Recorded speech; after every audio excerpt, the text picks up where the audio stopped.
اعوذ باللہ من الشیطان الرجیم بسم اللہ الرحمن الرحیم۔ نصب مطہر قال اللہ عز وجل لقد جاءکم رسول من انفسکم عن انس رضی اللہ عنہ قال قرأ رسول اللہ صلی اللہ علیہ وسلم لقد جاءكم رسول من أنفسكم بفتح الفاء وقال أنا أنفسكم نسبا وسهرا وحسبا ليس في أبائي من لدن آدم صفاه كلنا نكاح۔ رواہ ابن مردودیہ۔ حضرت انس رضی اللہ تعالیٰ عنہ سے روایت ہے کہ رسول اللہ صلی اللہ علیہ وسلم نے اس آیت کو یعنی لقد جاءكم رسول من انفسكم بفتح الفاء پڑھا، جس کے معنی یہ ہیں کہ بے شک آئے تمہارے پاس اللہ کے رسول تمہارے اشرف اور افضل اور سب سے زیادہ نفیس خاندان سے۔ اس آیت کی تلاوت کے بعد آپ صلی اللہ علیہ وسلم نے ارشاد فرمایا کہ میں بے اعتبار حسب و نسب تم سب سے افضل اور بہتر ہوں۔ میرے آبا و اجداد میں حضرت آدم علیہ السلام سے لے کر اب تک کہیں زنا نہیں، سب نکاح ہے۔ اس حدیث کو ابن مردویہ نے روایت کیا۔ حضرت ابن عباس اور زہری بھی من انفسکم بفتح الفاء پڑھا کرتے تھے، من افضلکم و اشرفکم کے ساتھ اس کی تفسیر فرمایا کرتے تھے، جس کی طرف ہم نے اپنے ترجمے میں اشارہ کیا ہے۔ حضرت آدم علیہ السلام سے لے کر آپ صلی اللہ علیہ وسلم کے والدہ ماجدہ اور والدہ ماجدہ تک جس قدر آبا و اجداد اور امہات و جدات سلسلہ نسب میں واقع ہے، وہ سب کے سب محسنین محسنات یعنی سب عفیف اور پاک دامن تھے۔ کوئی فرد ان میں زنا کے ساتھ کبھی ملوث نہیں ہوا۔ عباد مخلصین جن کو حق جل شانہ نے اپنی نبوت اور رسالت کے لیے منتخب فرمایا ہو، ان کا سلسلہ نسب ایسا ہی پاک اور مطہر ہوتا ہے۔ اللہ تبارک و تعالی ان کو ہمیشہ اسلاب طبیین سے ارحام طاہرات کی طرف پاک و صاف منتقل فرماتا رہا۔ حق جل جلالہ جس کو اپنا مصطفیٰ مجتبیٰ بنایا، اس کے مصطفیٰ بنانے سے پہلے اس کے نسب کو ضرور مصطفیٰ اور مجتبیٰ مہذب اور مصطفیٰ بنایا۔ مصطفین الاخیار خدا کے برگزیدہ اور پسندیدہ بندوں کا جس چیز سے جس حد تک تعلق ہوتا ہے، اسی حد تک اس میں بھی استفاء اور استباء برگزیدگی اور پسندیدگی صلاحیت کر جاتی ہے۔ جب منافقین نے ام المؤمنین حضرت عائشہ صدیقہ رضی اللہ تعالی عنہا پر تہمت لگائی تو حضرت حق جل شانہ نے صدیقہ بنت الصدیق کی برات میں سورہ نور کی 10 آیت نازل فرمائی۔ ان میں ایک آیت یہ بھی ہے وَلَوْلَا إِذْ سَمِعْتُمُوهُ قُلْتُمْ مَا يَكُونُ لَنَا أَن نَّتَكَلَّمَ بِهَذَا سُبْحَانَكَ هَذَا بُهْتَانٌ عَظِيمٌ۔ سنتے ہی کیوں نہ کہہ دیا کہ سبحان اللہ یہ بہتان عظیم ہے، ہم اس میں لب کشائی نہیں کرتے۔ یعنی اے مسلمانوں، تم کو واقعی افق سنتے ہی فوراً یہ کہہ دینا لازمی تھا کہ سبحان اللہ یہ بہتان عظیم ہے۔ معاذ اللہ پیغمبر کی بیوی کہیں فاجرہ ہو سکتی ہے؟ پیغمبر کی بیوی تو عفیفہ اور طاہرہ ہی ہوگی۔ ابن منذر نے ابن عباس رضی اللہ تعالی عنہما سے روایت کیا ہے کہ ما بغت امرأۃ نبی قط، کسی پیغمبر کی بیوی نے کبھی زنا نہیں کیا۔ ابن جریج فرماتے ہیں کہ منصب نبوت کے مناسب اور شایع نشان نہیں ہے کہ پیغمبر کی بیوی فجور میں مبتلا ہو۔ ابن عساکر نے اشرس خراسانی رضی اللہ تعالیٰ عنہ سے مرفوعاً روایت ہے کہ نبی کریم صلی اللہ علیہ وسلم نے ارشاد فرمایا کسی پیغمبر کی بیوی نے کبھی زنا نہیں کیا۔ نمبر 2، حافظ ابن کثیر اپنی تفسیر میں اثر ابن عباس رضی اللہ تعالی عنہما ما بغت امرأۃ نبی قط کو نقل کر کے فرماتے ہیں کہ ایسا ہی اکرمہ اور سعید ابن جبیر اور ضحاک وغیرہ ہم سے منقول ہے۔ جب پیغمبروں کی ازواج کا فاجرہ ہونا منصب نبوت کے منافی ہے تو انبیاء و رسول کی امہات اور جدات کا غیر عفیف ہونا بدرجہ اولا منصب نبوت و رسالت کے منافی اور مابین ہوگا، اس لیے کہ مادری علاقۂ زوجیت سے بہت زیادہ قوی ہوتا ہے۔ یہ ناممکن ہے کہ معاذ اللہ ثم معاذ اللہ پیغمبر کی تقوین و تخلیق، اس کی تولید و تصویر ہی معاذ اللہ فسق و فجور زنا سے ہو۔ اسی وجہ سے حدیث میں ولد الزنا کو شرس الثلاثہ فرمایا ہے، اس لیے کہ اس کا نفس وجود ہی معصیت اور فسق و فجور سے ظہور پذیر ہوا ہے۔ یہ قطعاً ناممکن اور محال ہے خداوند ذوالجلال کا فرستادہ ابن حلال نہ ہو۔ حضرت آدم علیہ السلام سے لے کر نبی کریم صلی اللہ علیہ وسلم تک جس قدر انبیاء مرسلین گزرے، کسی طاعن نے ان کے نسب مطہر میں کبھی کلام نہیں کیا۔ صرف یہود لعنہم اللہ تعالیٰ فی الدنیا والآخرہ نے حضرت عیسیٰ علیہ السلام کی مادر عفیفہ مریم صدیقہ پر تہمت لگائی۔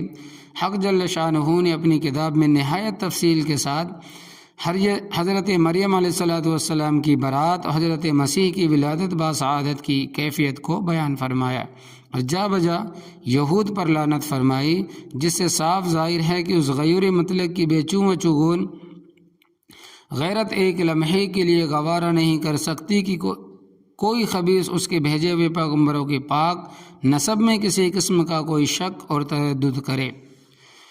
قیصر روم نے جب حضرت ابو سفیان سے نبی کریم صلی اللہ علیہ وسلم کے نسب کے متعلق یہ سوال کیا، کیف نسبہ فیکم، ان کا نسب کیا ہے؟ صحیح بخاری کی الفاظ ہیں کہ ابو سفیان نے یہ جواب دیا کہ ہوا فینا ذو نسب، وہ ہم میں بڑے نسب والا ہے۔ حافظ عسقلانی رحمۃ اللہ علیہ فرماتے ہیں کہ بازار کی روایت میں الفاظ ہے کہ ہوا فی حسب ما لا یفضل علیہ احد قال ہذہ آیت فتح الباری۔ نمبر 1 کتاب التفسیر، یعنی حسب و نسب اور خاندانی شرف میں کوئی ان سے بڑھ کر نہیں۔ قیصر روم نے کہا یہ بھی ایک علامت ہے، یعنی نبی ہونے کی ایک علامت یہ ہے کہ آپ صلی اللہ علیہ وسلم کا خاندان سب سے اعلیٰ و اشرف ہے۔ صحیح بخاری کی روایت میں یہ الفاظ ہے کہ قیصر روم نے ابو سفیان کا جواب سن کر یہ کہا، وَقَذَلِكَ الرُّسُلُ تُبْعَثُ فِي أَحْسَابِ قَوْمِهَا، پیغمبر ہمیشہ شریف خاندان ہی سے ہوتے ہیں۔ نبی کریم صلی اللہ علیہ وسلم کا سلسلہ نسب جو عالم کے تمام سلاسل انساب سے اعلیٰ اور برتر اور سب سے افضل اور بہتر ہے۔ فرماتے ہیں کہ شجرۃ النسب یہ ہے کہ سیدنا و مولانا محمد رسول اللہ صلی اللہ علیہ وسلم بن عبداللہ بن عبد المطلب بن ہاشم بن عبد مناف بن قصی بن کلاب بن مرہ بن کعب بن لوئی بن غالب بن بحر بن فہر بن مالک بن نذر بن کنانہ بن خزیمہ بن مدرکہ بن الیاس بن مزر بن نزار بن معد بن عدنان۔ بخاری شریف۔ مبعوث النبی صلی اللہ علیہ وسلم، باب مبعوث النبی صلی اللہ علیہ وسلم۔ حافظ عسقلانی فرماتے ہیں کہ امام بخاری نے اپنی جامع صحیح میں نسب شریف کے سلسلے کو فقط عدنان تک ذکر فرمایا، مگر اپنی تاریخ میں حضرت ابراہیم علیہ السلام تک سلسلہ نسب کو ذکر فرمایا۔ وہ یہ ہے کہ بن عدنان ابن ادو بن مقوم بن طارح بن یشجب بن یارب بن ثابت بن اسماعیل بن ابراہیم علیہ السلام۔ عدنان تک سلسلہ نسب تمام نسب دانوں کے نزدیک مسلم ہے، کسی کا اس میں اختلاف نہیں ہے، اور اعلیٰ حاضہ عدنان کا حضرت اسماعیل علیہ السلام کی اولاد میں سے ہونا یہ بھی سب کے نزدیک مسلم ہے۔ اختلاف اس میں ہے کہ عدنان نے حضرت اسماعیل علیہ السلام تک کتنی پشتے ہیں، بعض 30 بتلاتے ہیں، بعض 40، واللہ عالم بالصواب۔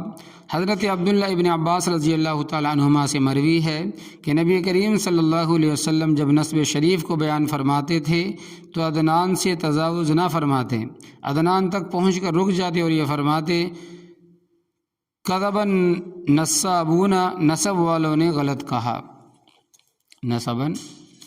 نسب والوں نے غلط کہا، یعنی ان کو سلاسل انساب کی تحقیق نہیں، جو کچھ کہتے ہیں وہ بے تحقیق کہتے ہیں۔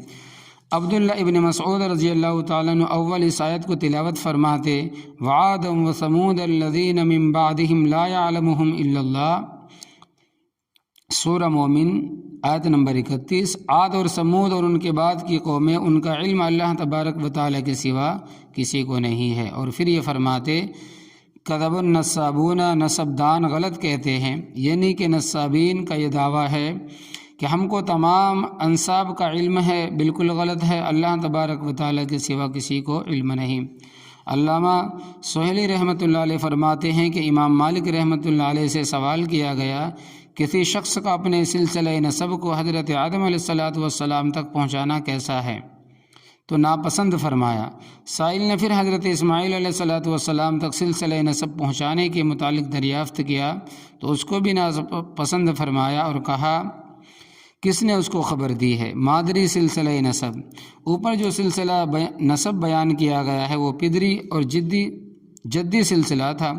مادری سلسلہ نسب یہ ہے، محمد بن آمنہ بنت وہب بن عبد مناف بن زہرہ بن کلاب بن مرہ۔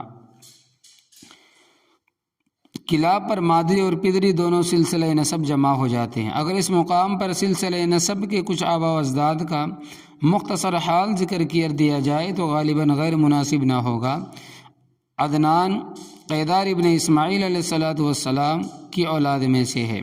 ابو جعفر بن حبیب اپنی تاریخ میں روایت کرتے ہیں کہ ابن عباس رضی اللہ تعالیٰ عنہما یہ فرماتے تھے کہ عدنان اور معد اور ربیعہ اور خزیمہ اور ازدیہ سب ملت ابراہیم پر تھے، ان کا ذکر خیر اور بھلائی کے ساتھ کرو۔ اور زبیر بن بکار مرفوعاً روایت کرتے ہیں کہ رسول اللہ صلی اللہ علیہ وسلم نے ارشاد فرمایا کہ مضر اور ربیعہ کو برا مت کہو، وہ اسلام پر تھے۔ اور سعید بن مسیب کی ایک مرسل روایت بھی اسی کی مؤید ہے کہ معد میم کا فتحہ، معد کا فتحہ اور دال کی تشدید ہے، عدد سے مشتق ہے۔ بعض کہتے ہیں کہ معد بمعنی افساد سے مشتق ہے، بڑے بہادر اور جنگجو تھے، بڑے بہادر اور جنگجو تو ساری عمر بنی اسرائیل سے جنگ اور مقابلہ میں گزری اور ہر لڑائی میں مظفر اور منصور رہے۔ ابو نظاران کی کنیت تھی، ابو نظار ان کی کنیت تھی۔ امام طبری فرماتے ہیں کہ معد بن عدنان نے بخت نصر کے زمانے میں 12 سال کے تھے۔ معد بن عدنان بخت نصر کے زمانے میں 12 سال کے تھے۔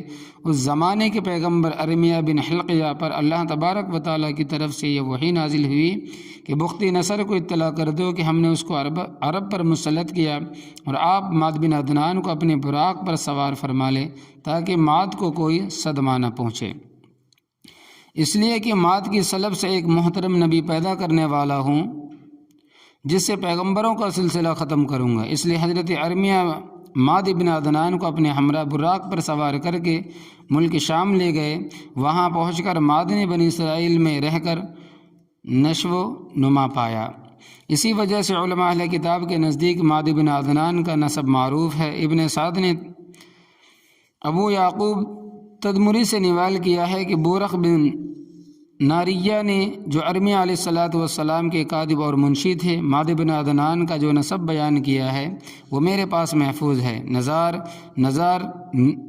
نظر سے مشتق ہے جس کے معنی قلیل کے ہے۔ ابو الفرج اصبہانی فرماتے ہیں کہ نظار چونکہ اپنے زمانے کے یکتا تھے، یعنی ان کی مثال کم تھی، اس لیے نظار ان کا نام ہو گیا۔ علامہ سہیلی رحمۃ اللہ علیہ فرماتے ہیں کہ جب نظار پیدا ہوئے تو ان کی پیشانی نور محمدی صلی اللہ علیہ وسلم سے چمک رہی تھی۔ باپ یہ دیکھ کر بہت مسرور ہوئے اور اس خوشی میں دعوت کی اور کہا کہ یہ سب کچھ اس مولود کے حق کے مقابلے میں بہت قلیل ہے، اس لیے نظار نام رکھا گیا۔ اور تاریخ الخمیس میں ہے کہ نظار اپنے زمانہ کے سب سے زیادہ حسین و جمیل اور سب سے زیادہ عاقل اور دانش مند نکلے۔ اور بعض کہتے ہیں کہ نظار کے معنی نحیف اور دبلے پتلے کے ہیں، چونکہ نظار نحیف البدل اور لاغر تھے اس لیے ان کا نام نظار ہو گیا۔ مدینہ منورہ کے قریب مقام ذات الحبیش مقام ذات الزیش میں ان کی قبر ہے۔ مضر کا اصل نام عمرو تھا، ابو الیاس کنیت تھی، مضر ان کا لقب تھا۔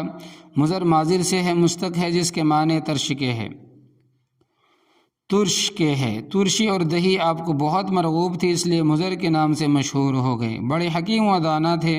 مضر کے کلمات حکمت میں ہے کہ جو شر کو بوئے گا وہ شرمندگی کو کاٹے گا، اور بہترین خیر وہ ہے جو جلد ہو۔ پس اپنے نفسوں کو ناگوار خاطر چیزوں پر آمادہ کرو، اور خواہشات سے نفسوں کو بچاؤ۔ صلاح اور فساد کے مابین سوائے صبر کے کوئی حد فاصل نہیں۔ نہایت خوش الحان تھے، چلتے وقت اونٹوں پر حدی پڑھنا انہی کی ایجاد ہے۔ ابن سعد نے طبقات میں عبداللہ ابن خالد سے مرسل روایت کیا ہے کہ رسول اللہ صلی اللہ علیہ وسلم نے ارشاد فرمایا کہ مضر کو برا مت کہو، وہ مسلمان تھے۔ ابن حبیب نے اپنے تاریخ میں ابن عباس رضی اللہ تعالیٰ عنہما سے روایت کیا ہے کہ عدنان ان کے باپ اور ان کے بیٹے سعد اور ربیعہ اور مضر اور قیس اور تمیم اور اسد اور زیہ ملت ابراہیم پر مسلمان مرے۔ حضرت الیاس علیہ السلام کے ہم نام بیت اللہ کی طرف ہدا بھیجنے کی سنت سب سے پہلے الیاس بن مضر ہی نے جاری کی۔ کہا جاتا ہے کہ الیاس ابن مضر اپنی صلب پشت سے نبی کریم صلی اللہ علیہ وسلم کا تلبیہ حج سنا کرتے تھے۔ یہ بھی کہا جاتا ہے کہ نبی کریم صلی اللہ علیہ وسلم نے ارشاد فرمایا کہ الیاس کو برا مت کہو، وہ مومن تھے۔ علامہ زرقانی فرماتے ہیں کہ مجھ کو اس حدیث کا حال معلوم نہیں، یہ حدیث کس پائے کی ہے۔ مدرکہ جمہور علماء کا قول یہ ہے کہ مدرکہ کا نام عمرو تھا۔ محمد بن اسحاق کہتے ہیں کہ ان کا نام عامر تھا، اور مدرکہ ان کا لقب تھا جو ادراک سے مشتق ہے۔ چونکہ انہوں نے ہر قسم کی عزت اور رفعت کو پایا، اس لیے مدرکہ ان کا لقب ہو گیا۔ خزیمہ ابن عباس رضی اللہ تعالیٰ عنہ فرماتے ہیں کہ خزیمہ ملت ابراہیم پر مرے۔ کنانا عرب میں بڑے جلیل القدر سمجھے جاتے تھے۔ ان کے علم و فضل کی وجہ سے دور دراز سے لوگ مستقل ان کی زیارت کے لیے سفر کر کے آتے تھے۔ نظارہ سے مشتق ہے جس کے معنی رونق اور تر و تازگی کے ہیں۔ حسن و جمال کی وجہ سے ان کو نظر کہنے لگ گئے تھے۔ اصل نام قیس تھا۔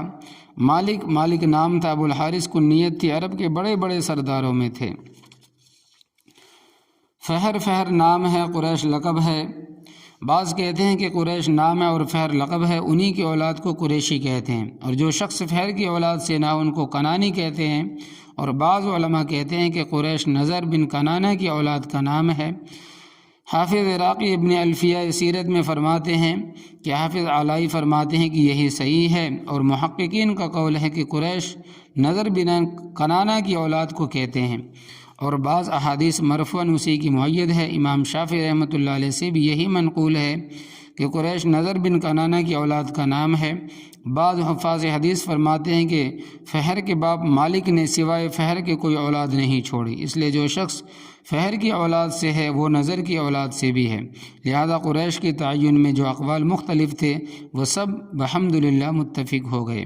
قریش کی وجہ تسمیہ: قریش ایک بحری جانور کا نام ہے جو اپنی قوت کی وجہ سے سب جانوروں پر غالب رہتا ہے۔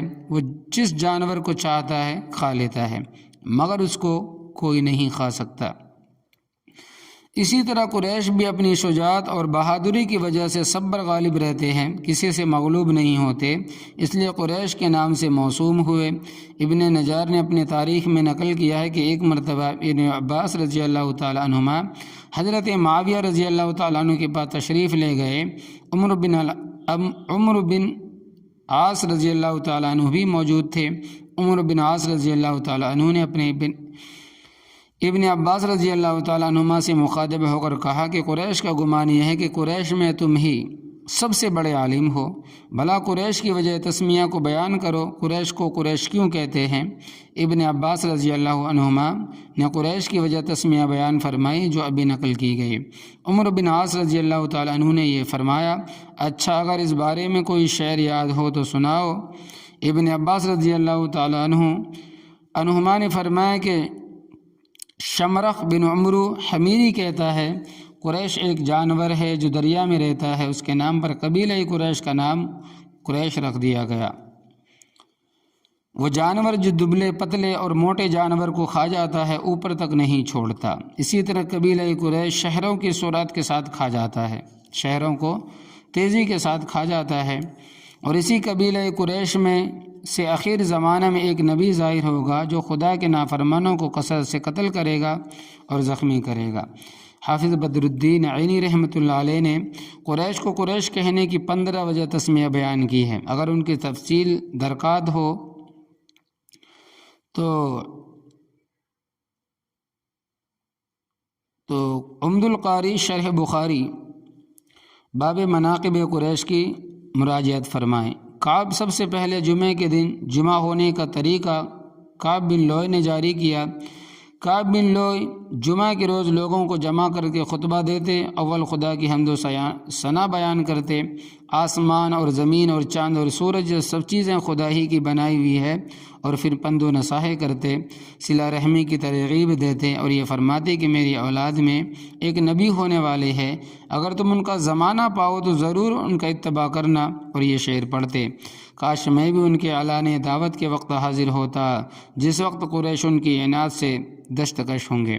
فرا اور صولب کہتے ہیں کہ اس سے پیشتر یوم جمعہ کو یوم العروبہ کہا جاتا تھا۔ سب سے پہلے کعب بن لوئی نے اس دن کا نام جمعہ رکھا۔ حافظ ابن کثیر نے بھی اپنی تاریخ میں کعب بن لوئی کے خطبہ کا ذکر فرمایا ہے۔ مرہ مرارت سے ہے جس کے معنی تلخیق ہے۔ جو شخص شجاع اور بہادر ہوتا تھا عرب اس کو مرہ کہا کرتے تھے۔ یہ شخص اپنے دشمنوں کے لیے بہت تلخ، اور مرہ میں تانیث کے لیے نہیں بلکہ مبالغہ کے لیے بہت تلخ۔ صدیق اکبر رضی اللہ تعالیٰ عنہ اور حضرت طلحہ رضی اللہ تعالیٰ عنہ انہی کی اولاد میں سے ہے۔ کلاب قلب کی جمع ابو رقیش اعرابی سے کسی نے دریافت کیا کہ اس کی کیا وجہ ہے؟ تم لوگ اپنی اولاد کے لیے کلب، کتا، ذئب، بھیڑیا اس قسم کے برے نام، اور اپنے غلاموں کے لیے مرزوق، رزق دیا ہوا، رباح، نفع پانے والا، اس قسم کے عمدہ نام تجویز کرتے ہو۔ ابو الرقیش اعرابی نے جواب دیا کہ بیٹوں کے نام دشمنوں کے لیے اور غلاموں کے نام اپنے لیے رکھتے ہیں، یعنی غلام تو اپنی خدمت کے لیے رکھے جاتے ہیں، بخلاف اولاد کی وہ دشمنوں سے سینہ سپر ہو کر جنگ کرتی ہے، اس لیے ان کے نام یہ تجویز کیے گئے تاکہ دشمن اس قسم کے نام سنتے ہی مرعوب ہو جائے۔ کلاب کا نام حکیم یا عروہ یا مہذب تھا۔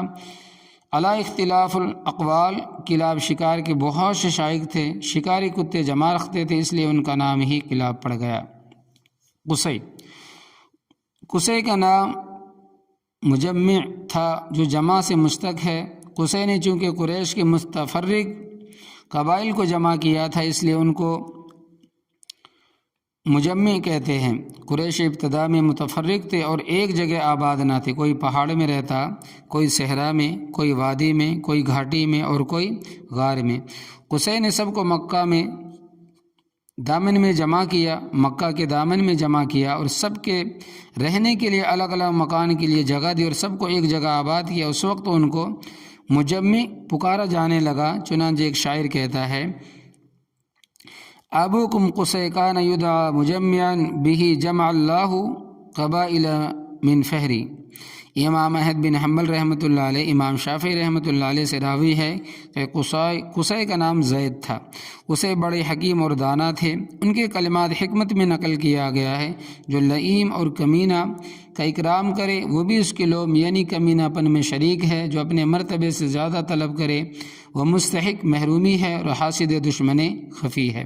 اور مرتے وقت اپنے بیٹوں کو یہ نصیحت کی کہ بیٹے شراب سے پرہیز کرنا، وہ بدن کو درست کرتی ہے، ذہن کو خراب کرتی ہے۔ عرب میں قصی کو خاص اقتدار حاصل تھا، تمام لوگ ان کے مطیع اور فرما بردار تھے۔ قصی نے دار الندوہ کے نام سے ایک مجلس مشاورت قائم کی جس میں تمام اہم امور کے مشورے ہوتے تھے۔ نکاح اور ازدواج، جنگی مہمات کے متعلق بھی اسی مجلس میں مشورہ ہوتا تھا۔ تجارت کے لیے جو قافلہ روانہ ہوتا وہ بھی اسی مقام سے روانہ ہوتا۔ سفر سے جب واپس آتے تو اول دار الندوہ میں آ کر اترتے، گویا کہ دار الندوہ عرب کا باب الحکومت اور پارلیمان تھا۔ حجابت اور سقایت، رفادہ، ندوہ، لوا، صرف قصی ان تمام مناصب کے منتہا اور تنہا علم برادرہ بردار اور ان تمام اہم خدمتوں کے ذمہ دار تھے۔ ان کے بعد یہ منصب عہد میں مختلف قبائل پر تقسیم ہوئے۔ ان کے علاوہ قریش کے اور بھی منصب تھے، جیسا کہ حافظ عینی نے ام القاری شرح بخاری باب مناقب قریش فرماتے ہیں کہ جن کو اس میں ہدایہ ناظرین کرتے ہیں، انہوں نے لکھا ہے حجابت بیت اللہ کی دربانی اور مسجد حرام کی خدمت، یہ خدمت نبی عبد الدار کے سپرد تھی، جس کو حضرت عثمان بن طلحہ رضی اللہ تعالیٰ عنہ انجام دیتے تھے۔ سقایت حجاج کو زمزم کا پانی پلانا، یہ خدمت بنو ہاشم کے سپرد تھی۔ بنی ہاشم کی جانب سے حضرت عباس رضی اللہ تعالیٰ عنہ یہ خدمت انجام دیتے تھے۔ رفادت فقراء اور مساکین، حجاج مسافرین کی اعانت اور امداد کرنا۔ اس محکمے میں متحاجین کی امداد کے لیے کچھ رقم جو چندہ سے حاصل کی جاتی تھی جمع رہتی تھی۔ اسمی منصب پر وارث بن عامر بنی نوفل کی جانب سے معمور تھے۔ عمارت مسجد حرام، بیت اللہ کی حفاظت، تعمیر اور مرمت حضرت عباس رضی اللہ تعالیٰ عنہما بنی ہاشم کی جانب سے اس خدمت کو انجام دیتے تھے۔ سفارت، دو فریق کا کسی معاملے میں مراسلت کرنا، یہ خدمت بنی عدی میں سے عمر بن خطاب رضی اللہ تعالیٰ عنہ کے سپرد تھی۔ ندوہ مشورہ، بنی اسد میں سے یزید ابن زمعہ ابن الاسود مسجد شورا کے امیر تھے۔ بوقت جنگ فوج کے لیے خیموں کا انتظام کرنا، یہ خدمت بنی مخزوم کے سپرد تھی۔ بنی مخزوم کی جانب سے خالد بن ولید رضی اللہ تعالیٰ عنہ اس خدمت کو انجام دیتے تھے۔ لواء علم برادری، اس کو عقاب بھی کہتے تھے، علم برادری بنی امیہ کے سپرد تھی، جس کو ابو سفیان اموی حضرت معاویہ رضی اللہ تعالیٰ عنہ کے والد پورا کرتے تھے۔ اعنا، زمانہ جنگ یا زمانہ گھوڑ دوڑ میں گھوڑوں اور سواروں کا انتظام کرنا، اس خدمت کو بھی بنی مخزوم کی جانب سے خالد ابن ولید انجام دیتے تھے۔ غرض یہ کہ خالد ابن ولید زمانہ جاہلیت میں بھی امیر الحرب تھے اور سلام کے پورے مصداق تھے۔ اشناق قبائل کے باہنی مناقشات رفع کرنے کے لیے دیت اور تاوان کا ادا کرنا، اور جس شخص کے میں دیت اور تاوان دینے کی مقدرت نہ ہو، طاقت نہ، اس کی اعانت اور امداد کرنا، یہ خدمت بنی تمیم میں سے حضرت ابو بکر صدیق رضی اللہ تعالیٰ عنہ کے سپرد تھی۔ ابو بکر جس کام کے لیے کھڑے ہو جاتے، قریش ابو بکر رضی اللہ تعالیٰ عنہ کی تصدیق کرتے اور دل و جان سے اس میں اعانت اور امداد کرتے۔ حضرت ابو بکر صدیق رضی اللہ تعالیٰ عنہ کے سوا اگر کوئی اور کھڑا ہوتا تو پھر قریش اس کی تصدیق نہیں کرتے تھے۔ اموال موقوفہ جو بتوں کی نظر و نیاز کے لیے وقف کیے گئے تھے، بنی سہم میں سے حارث بن قیس ان اوقاف کے متولی تھے۔ تیروں سے فال نکالنا کہ اس وقت سفر کرنا مبارک ہے، یہ منحوس بنی خزرج میں سے صفوان ابن امیہ محکمہ فال کے محتمم تھے۔ عبد مناف، امام شافعی رحمۃ اللہ علیہ فرماتے ہیں کہ عبد مناف کا نام مغیرہ تھا، بہت حسین و جمیل تھے، اسی وجہ سے ان کو قمر البطحہ بھی کہتے تھے۔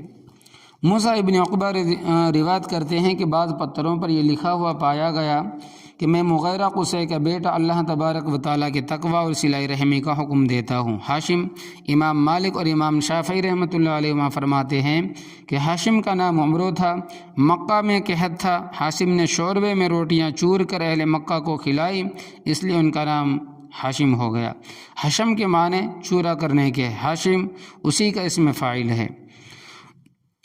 عمرو بلند مرتبے نے اپنی قوم اور تمام اہل مکہ کو ثرید بنا کر کھلایا، اور مکہ کے لوگ قحط کی وجہ سے لاغر و ناتواں تھے۔ ایک مرتبہ نہیں بلکہ بار بار اہل مکہ کو اسی طرح سے کھلایا، نہایت سخی تھے، دسترخوان بہت وسیع تھا۔ ہر وادر و صادر کے لیے ان کا دسترخوان حاضر تھا۔ غریب مسافروں کو سفر کرنے کے لیے اونٹ عطا فرماتے تھے، نہایت حسین و جمیل تھے، نور نبوت آپ کی پیشانی پر چمکتا تھا۔ علماء بنی اسرائیل جب آپ کو دیکھتے تو سجدہ کرتے اور آپ کے ہاتھوں کو بوسہ دیتے۔ قبائل عرب اور علماء بنی اسرائیل نکاح کے لیے اپنی لڑکیاں ہاشم پر پیش کرتے تھے، حتیٰ کہ ایک مرتبہ ہرقل شاہ روم نے ہاشم کو خط لکھا کہ مجھ کو آپ کے جود و کرم کی اطلاع پہنچی ہے، میں اپنے شہزادی کو جو حسن و جمال میں یگانہ روزگار ہے آپ کی زوجیت میں دینا چاہتا ہوں، آپ یہاں آ جائے تاکہ آپ سے شہزادی کا نکاح کر دوں۔ ہاشم نے شہزادی کے نکاح سے انکار کر دیا۔ شاہ روم کا مقصد اصلی یہ تھا کہ وہ نور نبوت جو ہاشم کی پیشانی پر چمک رہا ہے اس کو اپنے گھرانے میں منتقل کر لے۔ کہا جاتا ہے کہ وفات کے وقت ہاشم کا سن عمر 25 سال کا تھا۔ ہاشم ہی نے سب سے پہلے قریش میں دستور جاری کیا کہ سال میں 2 مرتبہ تجارت کے لیے قافلہ روانہ ہوا کرے، موسم گرما میں شام کی طرف اور موسم سرما میں یمن کی طرف۔ اسی دستور کے مطابق ہر موسم میں قافلہ روانہ ہوتا، لقب تک بیابانوں، خشک ریگستانوں، برو بحر کو قطع کرتا ہوا موسم سرما میں یمن اور حبشہ تک پہنچ جاتا۔ نجاشی شاہ حبشہ ہاشم کی بہت مدارات کرتا اور ہدایہ پیش کرتا اور موسم گرما میں شاہ شام اور غزہ اور انقرہ انگور جو اس وقت قیصر روم کا پائے تخت تھا تک پہنچ جاتا۔ قیصر روم بھی ہاشم کے ساتھ نہایت احترام کے ساتھ پیش آتا اور نذرانہ بھی پیش کرتا۔ ایک شاعر کہتا ہے کہ سفرینا سنہا لہو ولقومہ سفر الشتائی ورحلۃ الاسیافی۔ ہاشم نے اپنی قوم کے لیے 2 سفروں کا طریقہ جاری کیا، ایک سفر سردی کا اور دوسرا گرمی کا۔ اور ہاشم نے حکومت یمن اور حکومت روم سے قریش کے کاروان تجارت کی حمایت اور حفاظت کا حکم حاصل کیا۔ عرب کے راستے عموماً چونکہ لوٹ اور تجارت سے مامون نہ تھے، اس لیے ہاشم نے قبائل سے معاہدہ کیا، ہم تمہاری ضرورتیں باہم پہنچایا کریں گے اور تم ہمارے قافلے کو کسی قسم کا ضرر نہ پہنچانا۔ طبقات ابن اسد صفحہ 45۔ ہاشم کی اس حسن تدبیر کا یہ نتیجہ ہوا کہ تمام راستے مامون ہو گئے۔ حق جل شانہ نے اپنے کلام میں قریش کو انعام یاد دلایا ہے، لإلاف قریش إلافهم رحلة الشتاء والصيف فليعبدوا رب هذا البيت الذي أطعمهم من جوع وآمنهم من خوف۔ چونکہ قریش اللہ کی رحمت سے موسم سرما و گرما کے سفر کے عادی ہو گئے، اس لیے ان کو اس نعمت کے شکریہ میں اس خدا کی عبادت کرنی چاہیے جو اس گھر کا مالک ہے۔ اس نے ان کو بھوک سے کھانے کو دیا، خوف سے امن دیا۔ جب ایام حج آتے تو ہاشم تمام حجاج کو گوشت اور روٹی اور ستو اور کھجور یہ چیزیں کھلاتے اور زمزم کا پانی پلاتے۔ منی اور مزدلفہ اور عرفات میں بھی اس طرح کھانے اور پینے کا انتظام فرماتے۔ امیہ بن عبد شمس کو ہاشم کا یہ جود و کرم اور تمام عرب میں ان کا یہ اقتدار بہت شاق اور گراں تھا۔ امیہ نے بھی اس کی کوشش کی کہ ہاشم کی طرح لوگوں کو کھلائے، مگر امیہ باوجود ثروت اور دولت کے ہاشم کا مقابلہ نہ کر سکا۔ بنی ہاشم سے بنی امیہ کی عداوت کا سلسلہ اول یہیں سے شروع ہوا۔ ایک بار ہاشم قافلہ تجارت کے ساتھ سفر کے لیے روانہ ہوئے، راستے میں مدینہ منورہ ٹھہرے، وہاں بازار میں ایک عورت پر نظر پڑی۔ حسین و جمیل ہونے کے علاوہ شرافت و نجابت، فہم اور فراست اس کے چہرے سے نمایاں تھی۔ ہاشم نے دریافت کیا، یہ عورت کسی کی منکوحہ ہے؟ یہ نقطہ خدا ہے۔ معلوم ہوا کہ اسیحہ بن جلاح کی منکوحہ تھی، جس سے عمر اور معبدیہ 2 لڑکے پیدا ہوئے۔ بعد میں اسیحہ نے اس کو طلاق دے دی۔ ہاشم نے اسے نکاح کا پیغام دیا۔ ہاشم کی نسبی شرافت، ذاتی مکارم کی وجہ سے اس نے اس پیام کو قبول کیا اور نکاح ہو گیا۔ اس عورت کا نام سلمہ بنت عمرو تھا، جو قبیلہ بنو نجار سے تھی۔ نکاح کے بعد ہاشم نے ایک دعوت دی جس میں تمام قافلے والے شریک تھے اور کچھ لوگ قبیلہ خزرج کے بھی مدعو تھے۔ ہاشم نے نکاح کے بعد کچھ روز مدینہ میں قیام کیا۔ سلمہ کو حمل ہو گیا، جس سے عبد المطلب پیدا ہوئے۔ جس وقت پیدا ہوئے تو سر میں ایک بال سفید تھا، اس لیے شیبہ نام رکھا گیا۔ ہاشم قافلے کے ساتھ غزہ کی جانب روانہ ہوئے۔ غزہ پہنچ کر ہاشم کا انتقال ہو گیا، وہی مدفون ہوئے۔ عبد المطلب کا نام شیبۃ الحمد تھا، نہایت حسین و جمیل تھے۔ شاعر کہتا تھا کہ 14ویں رات کے چاند کی طرح شیبۃ الحمد کا چہرہ رات کی تاریکی کو روشن کرتا تھا۔ عبد المطلب کے لفظی معنی مطلب کا غلام، مطلب کا غلام ہے۔ ہاشم کے انتقال کے بعد عبد المطلب کی والدہ ایک عرصے تک مدینہ منورہ میں اپنے میکے بنی خزرج ہی میں مقیم رہی۔ جب عبد المطلب ذرا بڑے ہو گئے تو ان کے چچا مطلب ان کے لینے کے لیے مدینہ سے، مطلب ان کو لینے کے لیے مکہ سے مدینہ آئے۔ مطلب کا غلام، ان کے معنی ہیں عبد المطلب کے لفظی معنی مطلب کا غلام۔ تو فرماتے ہیں کہ چچا مطلب ان کو لینے کے لیے مکہ سے مدینہ آئے۔ جب ان کو لے کر واپس ہوئے تو مکہ میں داخل ہوتے وقت عبد المطلب اپنے چچا مطلب کے پیچھے اونٹ پر سوار تھے۔ شیبہ کے کپڑے میلے کچیلے گرد آلود تھے، چہرے سے یتیمی ٹپکتی تھی۔ لوگوں نے مطلب سے دریافت کیا یہ کون ہے؟ مطلب نے حیا کی وجہ سے یہ کہہ دیا کہ یہ میرا غلام ہے۔ لوگ یہ نہ کہیں کہ بھتیجا ایسے میلے کپڑوں میں کیوں ہے، اس لیے عبد المطلب کے نام سے مشہور ہو گئے۔ مطلب نے مکہ پہنچ کر بھتیجے کو عمدہ لباس پہنایا اور اس وقت ظاہر کیا کہ یہ میرا بھتیجا ہے۔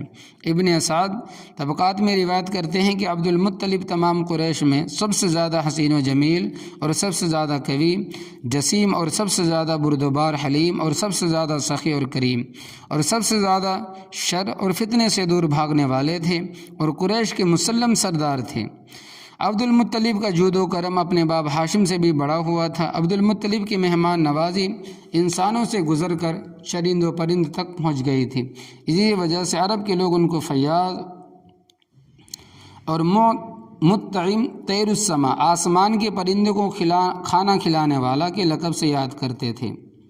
شراب کو اپنے اوپر حرام کیا ہوا تھا۔ جب رمضان المبارک کا مہینہ آتا تھا تو خاص طور سے فقراء اور مساکین کو کھانا کھلاتے۔ غار حرا میں سب سے پہلے خلوت و عزلت عبد المطلب ہی نے کی۔